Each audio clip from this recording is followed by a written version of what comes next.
Senate rejects limiting Trump's authority over Iran war. The United States and Israel have intensified a joint bombing campaign against Iran, targeting government, military, and civilian sites while the fighting spreads into Lebanon. A blaze erupted near the U.S. consulate in Dubai as Iran's retaliatory missile and drone barrage continued across the Gulf, raising regional tensions. Iran has fired hundreds of missiles and thousands of drones at energy facilities and diplomatic compounds, prompting fierce debate in Washington. Democrats in Congress are questioning President Trump's decision to launch the attacks, especially as joint Israel-US strikes have rained down on western Tehran, creating thick smoke plumes and hitting the Natanz nuclear plant, though officials say no radioactive leak was detected. Admiral Brad Cooper reported that Iran has launched over 500 ballistic missiles and 2,000 drones, striking the U.S. Embassy in Saudi Arabia and near the consulate in Dubai. Israeli Prime Minister Benjamin Netanyahu confirmed that Israeli aircraft are over Iranian airspace and vowed to keep striking with force. Iran's Foundation of Martyrs and Veterans Affairs estimates more than 1,000 casualties after 4 days of combat.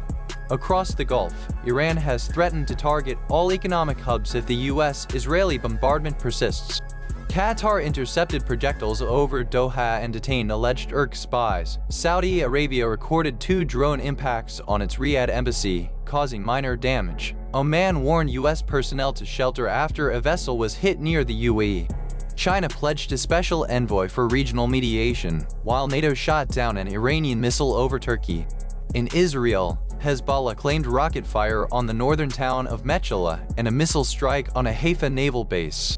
Israeli air raids in Lebanon have killed at least 50 civilians and wounded more than 300, destroying roughly 60 Hezbollah sites.